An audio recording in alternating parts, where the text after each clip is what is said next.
स्वागत है आपका medical officers Rajasthan YouTube channel पर। आज हम एक बहुत ही रोज़मर्रा के सवाल को समझने की कोशिश करेंगे कि हमें भूख क्यों लगती है और ये कैसे पता चलता है कि भाई बस पेट भर गया अब रुक जाओ। ये महसूस तो हम रोज़ करते हैं, पर इसके पीछे चल क्या रहा है हमारे शरीर में। हमारे पास कुछ संक्षिप्त नोट्स हैं जिनमें कुछ खास केमिकल्स और हार्मोन्स का जिक्र है जो इसे कंट्रोल करते हैं। तो चलिए आज इन्हीं नोट्स में थोड़ा गहरा उतरते हैं, समझने की कोशिश करते हैं कि हमारा शरीर ये खाने और रुकने के सिग्नल कैसे देता है, कैसे समझता है। शुरू करें। तो सबसे पहले बात करते हैं उस हार्मोन की जो हमें खाने के लिए उकसाता है, जो कहता है खाना खाओ। हमारे नोट्स में सबसे पहला नाम है ग्रेलिन का। इसे हंगर हार्मोन भी कहते हैं।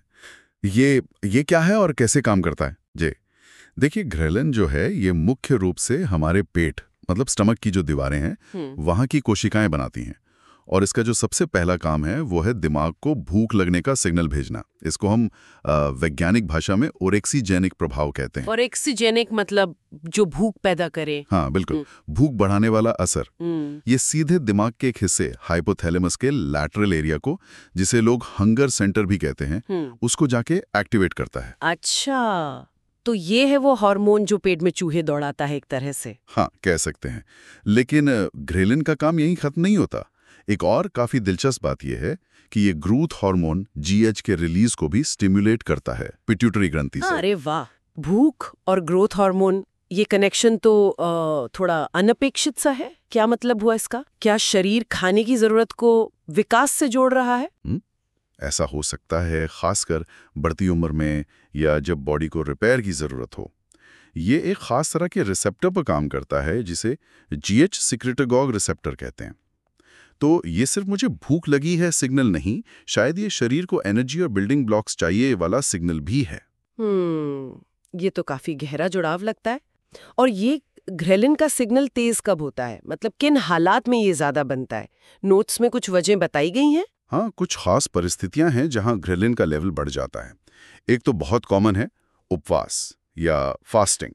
जब आप लंबे समय तक भूखे रहते हैं तो जाहिर है शरीर एनर्जी मांगेगा और ग्रेलिन बढ़ेगा। दूसरा जो आजकल काफी महत्वपूर्ण है वो है नींद की कमी, स्लीप डिप्रिवेशन। नींद की कमी? अच्छा। जी हाँ, अगर आप ठीक से सो नहीं रहे हैं तो ग्रेलिन का स्तर बढ़ सकता है और फिर आपको ज्यादा भूख महसूस हो सकती है। अरे, तो वो जो देर रात तक जागने पर एकदम से कुछ खाने का मन करता है, उसके पीछे ये साइंस हो सकता है? बिल्कुल, ये एक संभावित कारण है।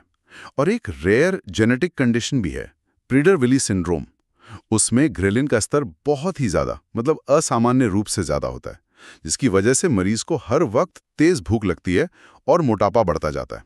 ओह, ये दिखाता है कि इसका संतुलन कितना जरूरी है। बिल्कुल। तो ग्रेलिन हमें खाने की तरफ धकेलता है, खासकर जब एनर्जी कम हो या नींद पूरी ना हुई हो।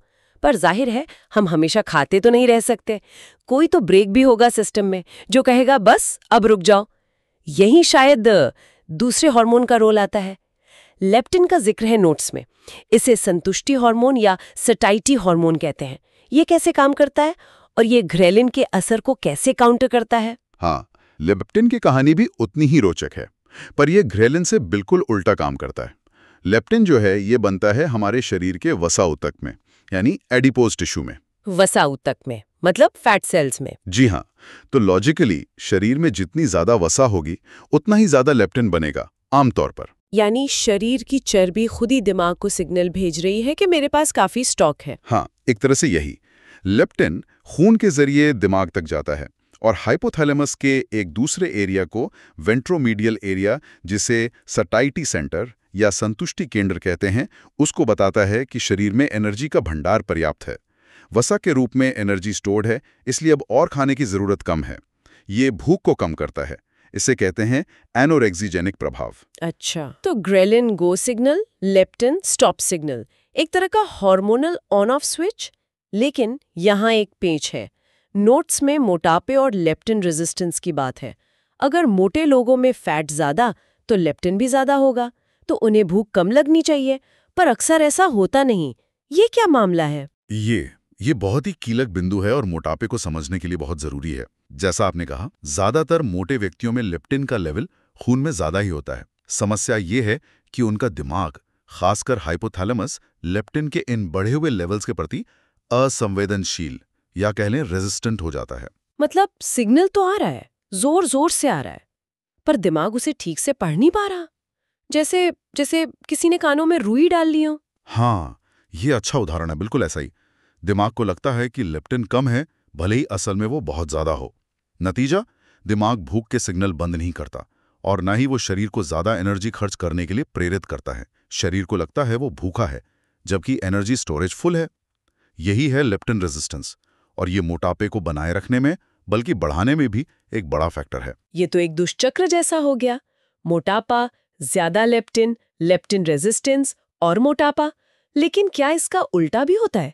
मतलब क्या लेप्टिन की कमी हो सकती है? हाँ, हो सकती है, हालांकि ये बहुत रेयर है।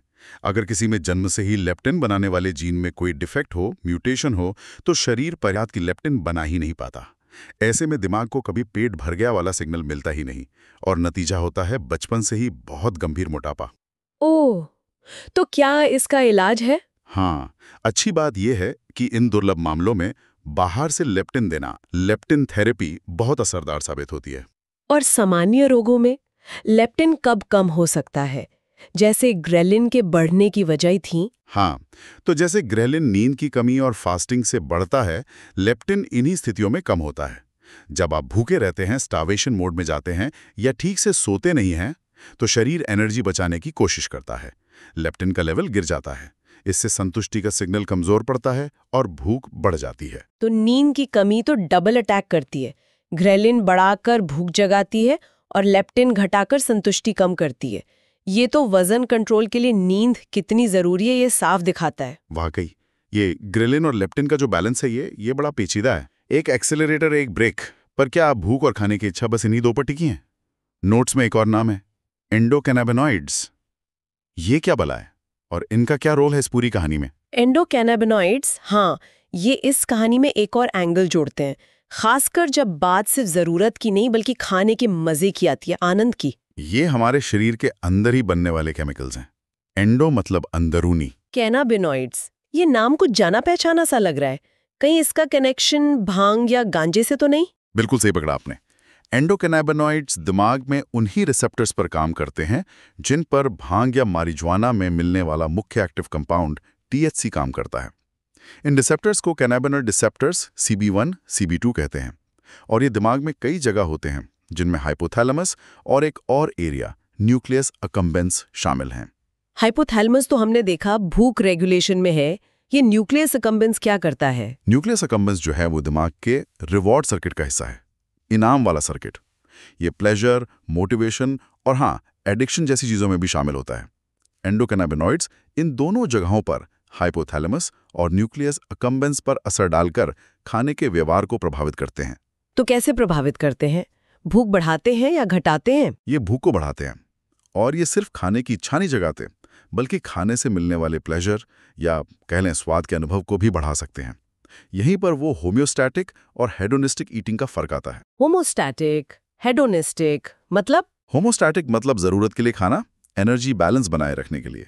हेडोनिस्टिक मतलब मजे के लिए खाना, स्वाद के लिए, भले ही शारीरिक जरूरत ना हो। एंडोकैनाबिनॉइड्स खास तौर पर इस हेडोनिस्टिक यानी मजे वाले पहलू को ड्राइव करते हैं। अच्छा, तो शायद इसीलिए पसंदीदा मिठाई देखकर पेट भरा होने पर भी मन ललचा जाता है।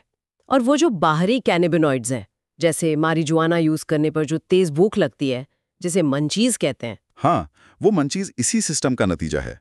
बाहर से लिए गए कैनाबिनॉइड्स जैसे THC इन्हीं CB1 रिसेप्टर्स को सीधे जाके एक्टिवेट कर देते हैं, और शायद शरीर के अपने एंडोकैनाबिनॉइड्स से भी ज्यादा जोर से।